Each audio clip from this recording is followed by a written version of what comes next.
Role Congress का भी रहा है।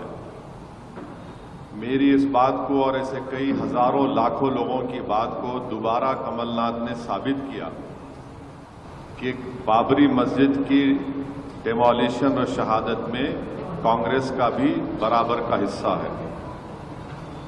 और कमलनाथ ने ये कहा कि राम मंदिर का क्रेडिट बीजेपी नहीं ले सकती, राजीव गांधी के रोल को नहीं भूलना चाहिए। ताला खोला राजीव गांधी ने और उन्होंने कहा कि हमको तारीफ को नहीं भूलना चाहिए। बिल्कुल सही कहा उन्होंने।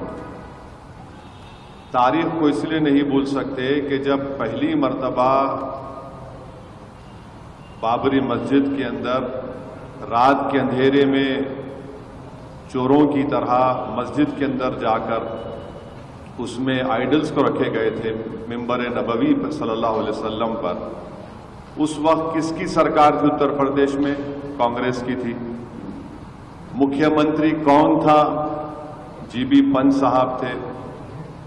फिर उसके बाद मुसलमानों से मस्जिद को बंद कर दिया गया और पूजा की इजाजत दी गई। उस वक्त भी देश में और उत्तर प्रदेश में कांग्रेस की सरकार थी।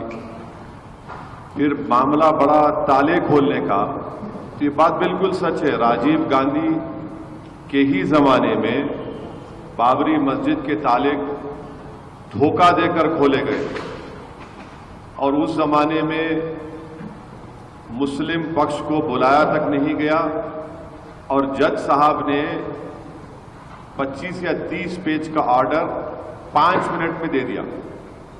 और उस जमाने में कंप्यूटर नहीं था और टाइपराइटर था उस जमाने में। बगैर सुने तो सरकार ने, राजीव गांधी की कांग्रेस सरकार ने ताले खुलवा दिए और उसके बाद बूटा सिंह ने वहां पर शिलान्यास किया।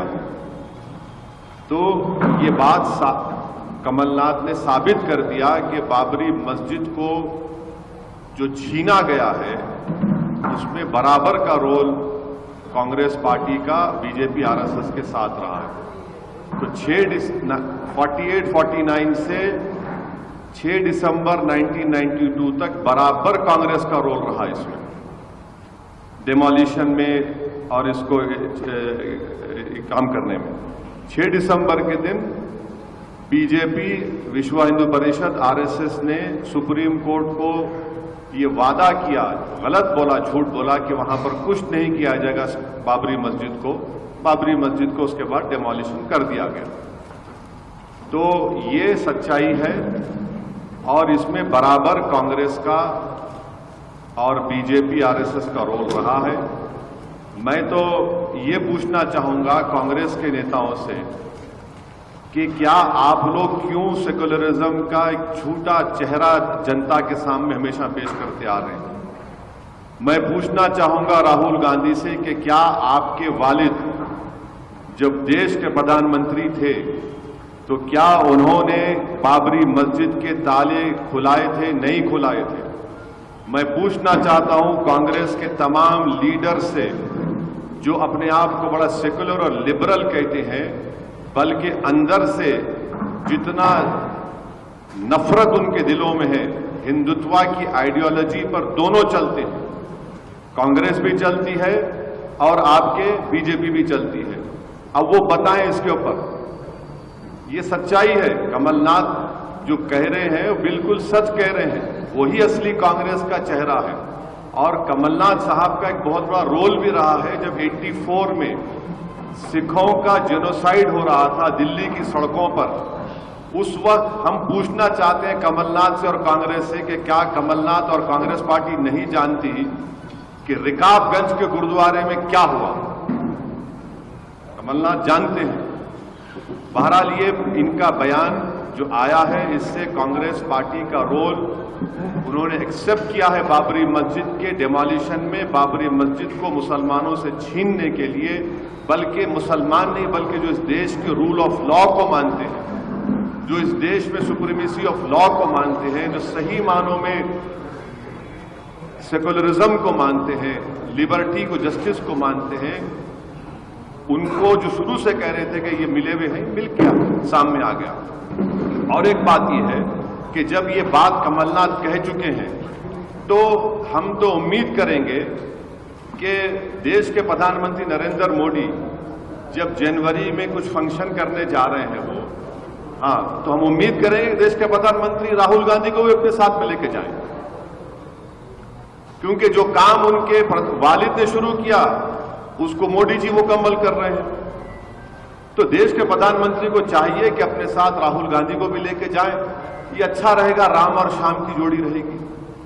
तो इन दोनों को, प्रधानमंत्री को हम चाहिए कि, क्योंकि प्रधानमंत्री की पार्टी आरएसएस ने भी पूरा बराबर का हिस्सा अदा किया। अब आप बोलेंगे सुप्रीम कोर्ट का जजमेंट है, बिल्कुल मैं मानता हूं सुप्रीम कोर्ट का जजमेंट है, सुप्रीम कोर्ट का जजमेंट है। Supreme court is supreme but not infallible.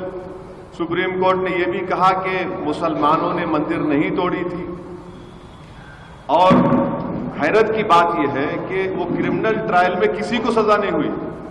आप देखो कैसा एक सीक्वेंस देखिए आप, उस वक्त से लेके अब तक किसी को सजा नहीं हुई, माने सब मौजूद थे। दिल्ली में कांग्रेस की सरकार, उत्तर प्रदेश में बीजेपी की सरकार, जमीन पर पूरे आरएसएस और बीजेपी के नेता हैं।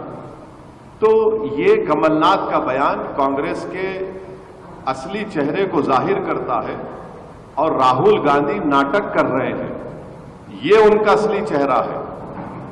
तो राहुल गांधी और नरेंद्र मोदी को चाहिए कि राहुल को भी साथ ले लें, दोनों साथ लेकर जाएं।